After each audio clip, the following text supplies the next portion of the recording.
Imagine hearing a woman's scream echo across the wild frontier.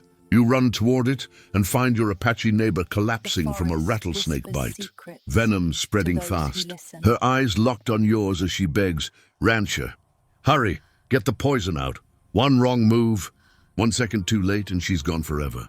No doctor, no help, just you, a knife, and a decision that could change 2 lives and the future of the land you share." If stories of courage, survival, and untold moments from the Wild West move you, make sure you subscribe to Cowboy Chronicles. Share this video with someone who loves real frontier tales. And comment below, would you have had the courage to act when life depended on it? The cry came sharp and sudden, slicing through the quiet afternoon like a rifle crack.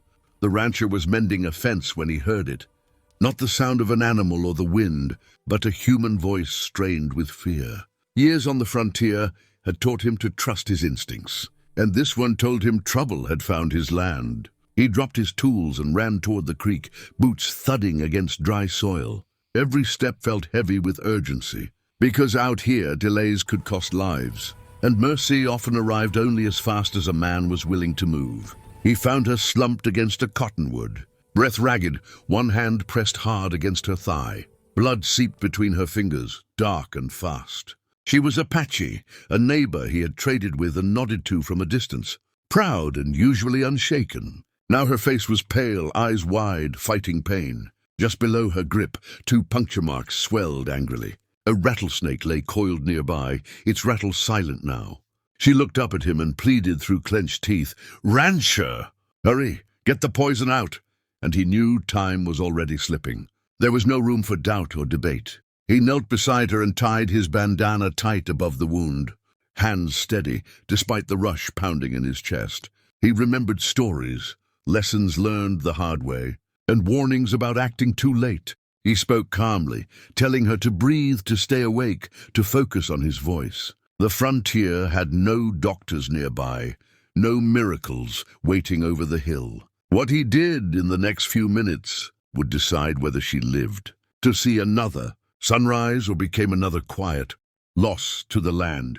He drew his knife, cleaned it quickly, and made a careful cut where the venom had entered. It was not deep, just enough to let blood flow. He worked fast, drawing out what he could, spitting away the darkened blood, ignoring the metallic taste and the danger. The woman groaned, gripping the earth, but she did not pull away. She trusted him with her life, and that trust weighed heavier than fear. Sweat rolled down his face as seconds stretched long, each one threatening to slip beyond saving. When he finished, he packed the wound and bound it tight, then helped her stand. She was weak, her weight leaning heavily into him, but stubborn strength kept her. Upright, he guided her onto his horse, choosing a steady pace instead of speed, knowing panic and rushing could spread the poison faster. The ride to the ranch felt endless. Every stumble of the horse, every sharp breath she took, tightened the knot in his chest. He kept talking, grounding her in the present, refusing to let her drift away. Inside the ranch house, he laid her on his bed and elevated her leg. The room smelled of leather, dust, and dried herbs. He gave her water in small sips and crushed plants he kept for emergencies, remedies learned from old trail healers and native neighbors alike. He did not pretend they were guaranteed cures, but he knew doing nothing was worse. Outside, the sun sank low, shadows creeping across the floor, while inside, he fought a quiet battle against something he could not see. As night settled in, her fever rose. Her skin burned beneath his touch, and her breathing grew shallow. He changed cloths, cooled her forehead, and watched for signs that meant he had failed. The coyotes began their calls, echoing through the darkness like reminders of how thin the line was between life and death out here. He had faced storms, stampedes, and gunfire, but this waiting tested him more than any of it. There was nothing to fight, only time to endure. She drifted in and out of consciousness, murmuring words he didn't understand, memories or prayers carried on a fading voice. Each time her eyes opened, he was there, reminding her she wasn't alone. The frontier often divided people by fences, by language, by old wounds. But in that small room, none of it mattered. There was only a man doing everything he could, and a woman refusing to let go. The night felt endless.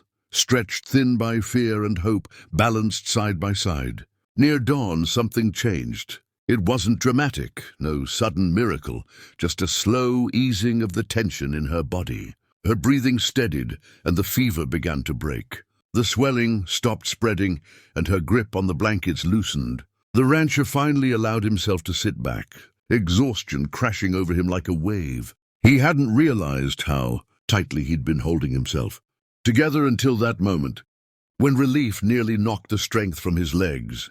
When the first light of morning crept through the window, she opened her eyes with more clarity than before. Pain was still there, but it no longer ruled her.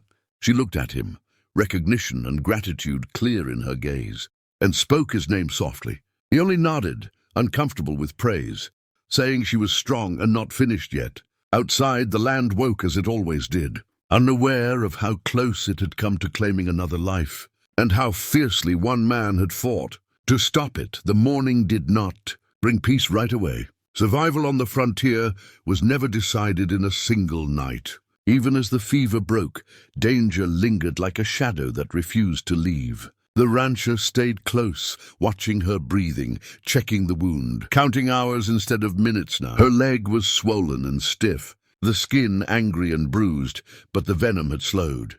That alone felt like a victory. He knew better than to celebrate too early. Snakebite deaths often came later, when hope made people careless. When she finally asked where she was, her voice was weak but steady. He told her the truth, that she was safe for now, that the worst had passed, but the fight was not over. She nodded, accepting this without fear. Apache strength was not loud. It lived in endurance. He helped her drink broth, feeding her slowly, making sure she did not choke or grow sick. Each small action felt important, like placing stones to keep a wall from collapsing. By midday, word reached her people. A young Apache man arrived on horseback. Cautious at first, eyes sharp as he took in the scene. The rancher met him outside, hands open, posture calm. No weapons were raised, no harsh words spoken.